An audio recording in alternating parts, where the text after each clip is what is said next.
à Monsieur Vogetta, par exemple, puisque vous... Ah ouais, mais les amis, j'espère que vous allez bien. J'espère que tout se passe bien pour vous, les amis. Aujourd'hui, on va voir, frère. Magali Berda qui clash un député, les amis, frère. Pro Booba. On va voir ce qu'elle a dit, frère. Comment tu te permets de clasher un député? Oui, si, bro. Que vous êtes complètement adepte de la communauté de Booba, puisque vous êtes pirate un jour, pirate toujours. C'est marqué dans votre bio. Oui. La communauté de Booba qui est donc aujourd'hui à mes trousses avec plus de 100 000 menaces de mort. Aujourd'hui, vous en faites partie de cette communauté, ouvertement.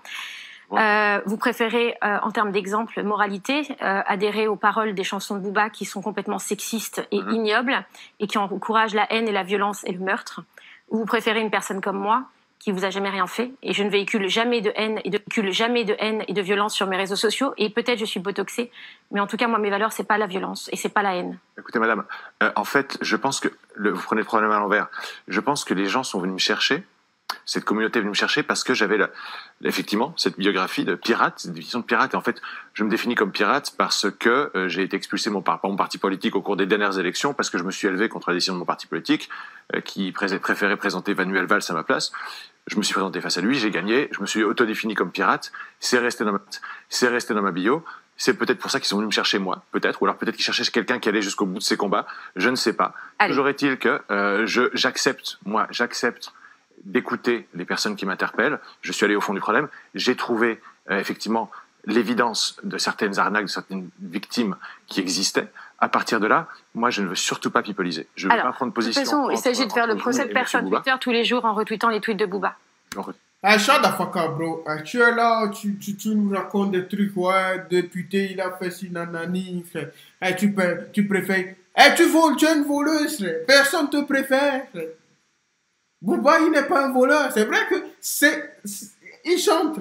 Si tu vois toutes personnes qui chantent aux États-Unis, ce que tu veux, tu dis, you got me fucked up, bro. Toutes personnes qui chantent. Jay-Z, ce que tu veux. Ces personnes chantent, là, sur le God, bro. Des chansons de la rue, frère. C'est cru. Tu veux, tu préfères une personne comme Booba ou moi. Tu es une voleuse, arnaqueuse, c'est ce que tu es. Personne ne te préfère. C'est pour ça, tu es là où tu es. Si tu n'avais pas volé, personne, God, bro, n'allait t'attaquer. Nobody, bro. Mais tu as fait, God, bro. Ce qu'on t'a dit de ne pas faire, tu as refusé d'écouter. Maintenant, tu es là, ouais, vous préférez. Tu dis, ouais, le sexisme, Booba. Le monde est sexiste. Si tu connais pas... Tu connais... Ah oui, bro. Je les ai. Et vous avez fait des commentaires, si vous voulez, je peux vous les lire, qui sont assez... Si, c'est le débat, puisque j'ai la chance aujourd'hui d'être en face de vous pour une fois, et j'ai pas eu l'occasion de vous parler, mais vous avez eu l'occasion de beaucoup m'interpeller sur les réseaux sociaux, avec une meute... Si, je vous les donnerai après, si vous voulez que je les lise maintenant, mais je pense que... Non, voilà, non. Mais je vous les donnerai après. Non, mais vous condamnez le cyberharcèlement initié par Booba, vous l'avez dit tout à l'heure, en retweetant... C'est Monsieur Delaporte qui l'a dit l'autre jour. Vous le condamnez, ce cyberharcèlement? Je condamne tous les cyberharcèlements. D'accord, donc en retweetant les tweets de Booba, vous le faites pourquoi?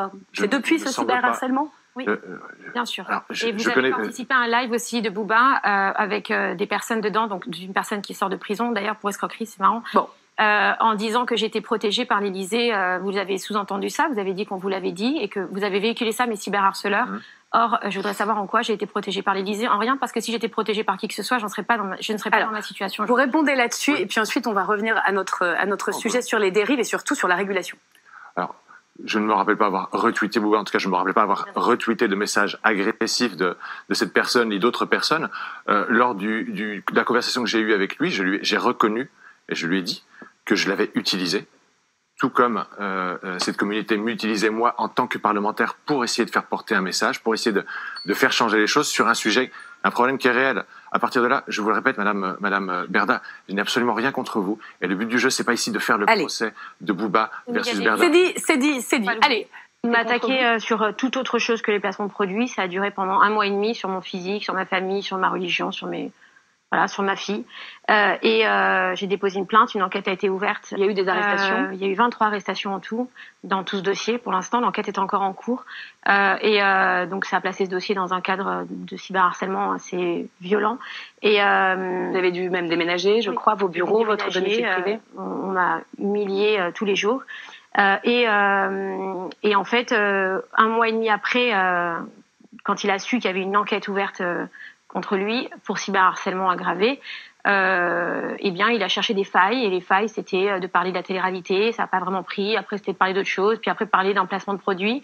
Et quand il a vu que ça a pris, puisque c'est vrai qu'il y a eu des dérives, c'est une vérité, eh bien, il s'est enfoncé là-dedans en faisant un appel à témoignage, mais sans demander de précision. C'est-à-dire qu'il a dit, si vous avez été victime d'influenceurs, enfin, d'un flux voleur, écrivez-moi, mais sans que les gens précisent, est-ce que ça dépend de Magali Berda ou pas. Donc, voilà.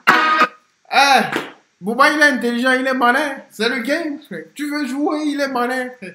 C'est comme ça, il est. Et si tu ne le connais pas, et je te le dis, il est comme ça. Il va chercher ton point faible. C'est comme ça. Il pique petit à petit. C'est comme ça, il est. C'est une abeille, frère. Il va te détruire. C'est le game, frère. Tu as volé, tu as volé. Si tu n'avais pas volé, frère, personne te condamnera, mais tu l'as fait quand même. It's the game, bro. Je te donne un exemple. Je te donne l'exemple de qui? Quel YouTuber? Je te donne l'exemple de Squeezie. Personne l'a attaqué. Ah, ce gars, c'est un influenceur quand même. Mais pas dans... Tu vois, il est dans l'influence. Sur YouTube, tu vois, sur Internet, tout ça. Mais, tu vois, il n'y a personne qui l'a attaqué. Personne l'a dit, ouais, tu es un arnaqueur. Personne l'a fait. Parce qu'il l'a pas fait. It's the game, bro. Tu l'as fait. On t'attaque. Life is life, bro.